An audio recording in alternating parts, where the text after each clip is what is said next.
Good morning students. आज हम बाजार दर्शन पाठ का अध्ययन कर रहे हैं। आज से पहले हमने पढ़ा कि बाजार में एक व्यंग्य शक्ति है जो अपनों के प्रति हमें कृतज्ञ बना सकती है, लेकिन उस पैसे की व्यंग्य शक्ति का भगत जी के ऊपर कोई भी असर नहीं होता है। आज इससे आगे एक बार चूरन वाले भगत जी बाजार चौक में दिख गए। मुझे देखते ही उन्होंने जय जय राम किया। मैंने भी जय राम कहा।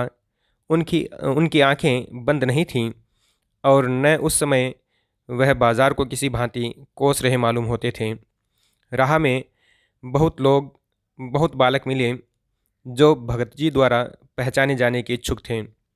भगत जी ने सबको ही हंसकर पहचाना, सबका अभिवादन लिया और सबको अभिवादन किया। इससे तनिक भी यह नहीं कहा जा सकेगा कि चौक बाजार में होकर उनकी आंखें किसी से कम खुली थीं। भगत जी बाजार में से चले जा रहे थे और उन्होंने जितने भी लोग उनको रास्ते में मिले, चाहे बच्चे चाहे वयस्क, जो भी लोग मिले उन सब को उन्होंने नमस्कार किया, उन सब का नमस्कार स्वीकार किया। इस आधार पर हम कह सकते हैं कि बाजार में जब जा रहे थे भगत जी, तो बाजार का जादू उनके ऊपर असर नहीं कर रहा था और उनकी आंखें भी बंद नहीं थीं, उनकी आंखें खुली थीं। इसके बावजूद भगत जी के ऊपर बाजार का जादू असर नहीं कर रहा था। बच्चे तो चूरन पाने के लिए भगत जी द्वारा पहचाने जाने के इच्छुक थे और बाकी जो लोग थे वो ये चाह रहे थे कि हम अपनी सद्भावनाएं भगत जी के प्रति व्यक्त करें। लेकिन भौचक्के हो रहने की लाचारी उन्हें नहीं थी, व्यवहार में पेशो पेश उन्हें नहीं था। लेकिन जब बाजार से गुजर रहे थे भगत जी, तो आश्चर्यचकित या हैरान होकर बाजार को देखते रहने की मजबूरी उनके व्यवहार में नहीं थी। ना ही उनके व्यवहार में दुविधा की स्थिति थी और खोए से खड़ी नहीं वह रह जाते थे, और ना ही वो कहीं खोए खोए से शून्य मनस्क या विचारों में डूबे हुए खड़े होकर किसी सामान को देखते रहते थे। भांति भांति के बढ़िया माल से चौक भरा पड़ा है, उस सब के प्रति अप्रीति इस भगत के मन में नहीं है।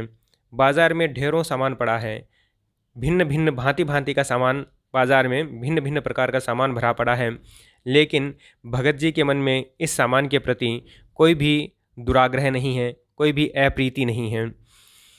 जैसे उस समूचे माल के प्रति भी उनके मन में आशीर्वाद हो सकता है, विद्रोह नहीं, प्रसन्नता ही भीतर है, क्योंकि कोई रिक्त भीतर नहीं है।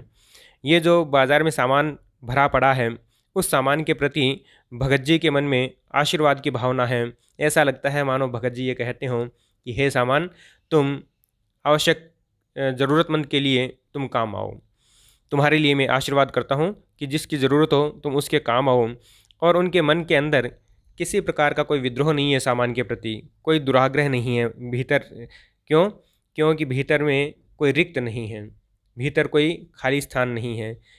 कहने का आशय है कि उनके मन में कोई इच्छाएं नहीं हैं, कोई अनावश्यक इच्छाएं नहीं हैं। उनको जो चाहिए बस वो लक्ष्य उनके मन में भरा हुआ है। देखता हूँ कि खुली आँख, तुष्ट और मग्न वह चौक बाजार में से चलते चले जाते हैं। लेखक कहता है कि मैं देख रहा हूँ कि वो खुली हुई आँखों से संतुष्ट और तृप्त और मग्न, यानी अपनी धुन में मग्न है, डूबे हुए हैं। उनको पता है कि बाजार से क्या चीज़ उनको चाहिए। राह में बड़े बड़े फैंसी स्टोर पड़ते हैं पर पड़े रह जाते हैं। रुकते हैं तो एक छोटी पंसारी की दुकान पर रुकते हैं। यहाँ दो चार अपने काम की चीज़ ली और चले आते हैं। राह में बहुत से फैशन के सामान वाले स्टोर पड़े रहते हैं, अपने फैशन के सामान के साथ वो भरे पड़े हैं, अटे पड़े हैं।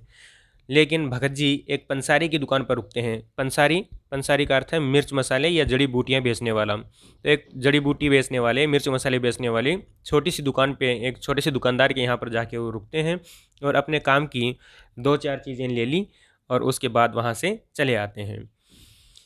बाजार से हठ पूर्वक विमुखता उनमें नहीं है, बाजार से ज़बरदस्ती विमुखता उनके अंदर नहीं है, बाजार के प्रति कोई घृणा नहीं है, द्वेष नहीं है। लेकिन अगर उन्हें जीरा और काला नमक चाहिए तो सारे चौक बाजार की सत्ता उनके लिए तभी तक उपयोगी है जब तक वहाँ जीरा मिलता है। उनके लिए बाजार का अस्तित्व तभी तक है जब तक बाजार में काला नमक और जीरा जो उनको चाहिए वो मिलता है। ज़रूरत भर जीरा वहाँ से ले लिया कि सारा चौक उनके लिए आसानी से नहीं के बराबर हो जाता है। उन्होंने अपनी ज़रूरत का थोड़ा सा नमक और काला नमक और जीरा ले लिया। अब उनके लिए बाज़ार नहीं के बराबर हो जाता है। उनको जो चाहिए वो उन्होंने खरीद लिया, बाकी सामान बाज़ार में बिखरा पड़ा है तो पड़ा रहे।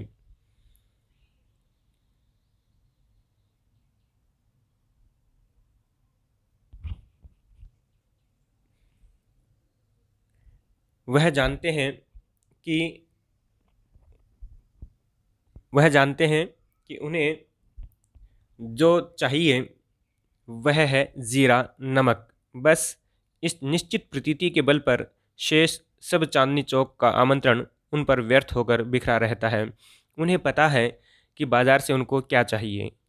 उनको पता है कि बाज़ार से केवल नमक और जीरा चाहिए। बस इस निश्चित प्रतीति प्रतीति का मतलब जानकारी, इस निश्चित जानकारी के आधार पर उन्होंने वो सामान तो खरीद लिया। अब बाकी जो सामान है, बाकी जो चांदनी चौक की छटा है वो बिखरी पड़ी है तो पड़ी रहे। उनका भगत जी के ऊपर बाजार का यह जादू असर नहीं करता।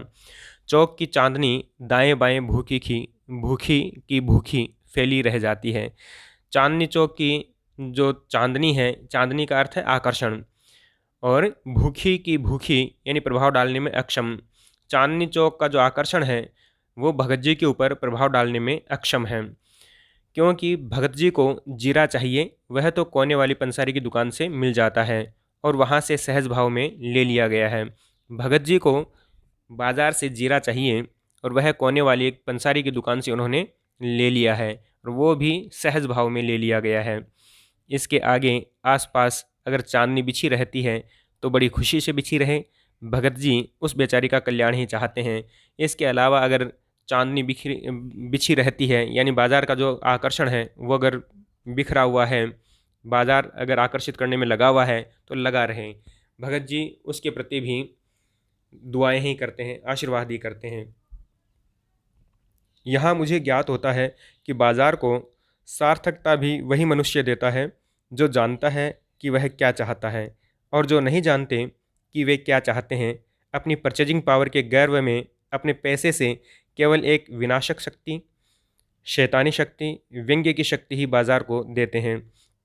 लेखक का मानना है कि मुझे ऐसा लगता है कि बाज़ार को अर्थवत्ता, उपयोगिता बाज़ार की या बाज़ार को महत्व वही लोग दे सकते हैं, बाज़ार को अर्थवत्ता वही लोग दे सकते हैं जो जानते हैं कि बाज़ार से क्या चाहिए। अपनी आवश्यकता को अगर जानता है तो वो बाज़ार को सार्थकता देता है। जो नहीं जानता और केवल अपने क्रय शक्ति को दिखाने में लगा रहता है वह आदमी बाज़ार को एक विनाशक शक्ति या शैतानी शक्ति या व्यंग्य की शक्ति बाज़ार को देते हैं। न तो वे बाज़ार से लाभ उठा सकते हैं, न उस बाज़ार को सच्चा लाभ दे सकते हैं। जो लोग नहीं जानते कि उन्हें क्या चाहिए, जो केवल क्रय शक्ति दिखाने के लिए बाज़ार से सामान खरीदते हैं, वे बाज़ार को विनाशक शक्ति, शैतानी शक्ति, व्यंग्य की शक्ति देते हैं, और ना वो बाज़ार से लाभ उठा सकते हैं, ना ही बाज़ार को वो लाभ दे सकते हैं। वे लोग बाज़ार का बाज़ारूपन बढ़ाते हैं, जिसका मतलब है कि कपट बढ़ाते हैं। यहाँ पे एक प्रश्न बन जाता है आपके लिए कि बाज़ारूपन से क्या आशय है, तो उसका उत्तर यहीं से शुरू हो जाता है कि बाज़ारूपन बढ़ाते हैं। बाज़ारूपन का अर्थ है कपटपूर्ण व्यवहार बढ़ाना, और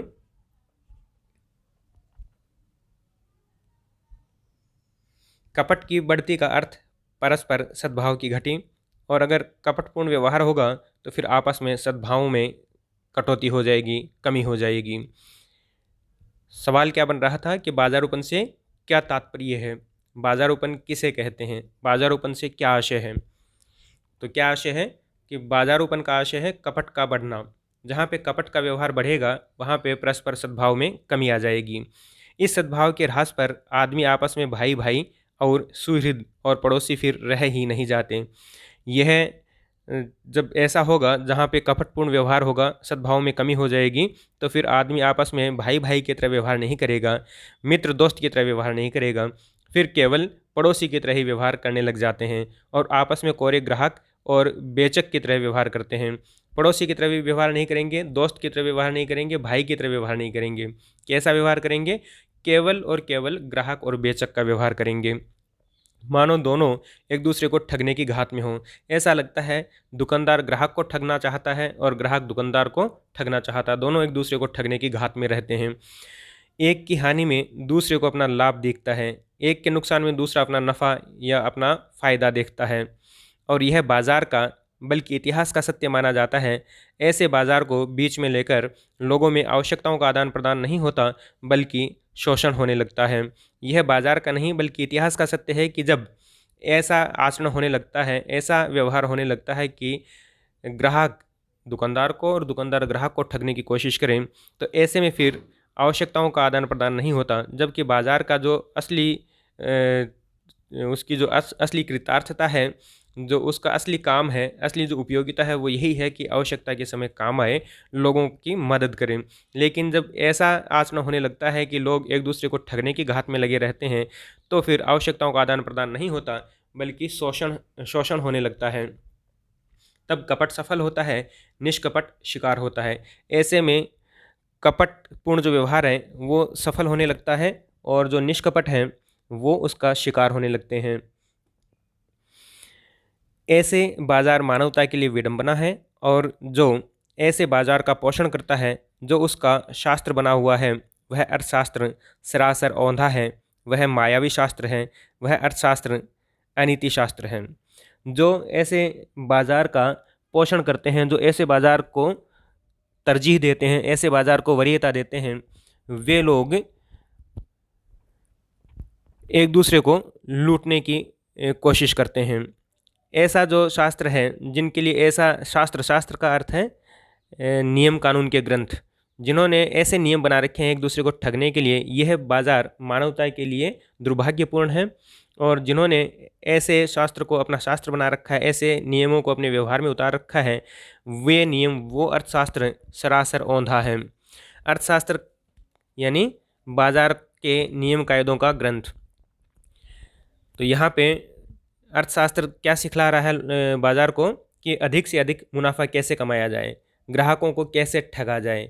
तो ये जो शास्त्र है, यह शास्त्र बिल्कुल उल्टा है, बिल्कुल मायावी शास्त्र है और अनीति शास्त्र है। अनीति, नीति और अनीति। नीति का अर्थ होता है कि सही और समानतापूर्ण उपार्जन तथा वितरण करना, और अनीति का अर्थ है इसके विपरीत व्यवहार करना। नीति का क्या अर्थ है कि सही और समानतापूर्ण उपार्जन तथा उसका वितरण करना बाजार के संदर्भ में। तो यहाँ पर बाजार जो है वो अनीति शास्त्र बना हुआ है, अर्थशास्त्र सही नहीं है, ये उल्टा अर्थशास्त्र है।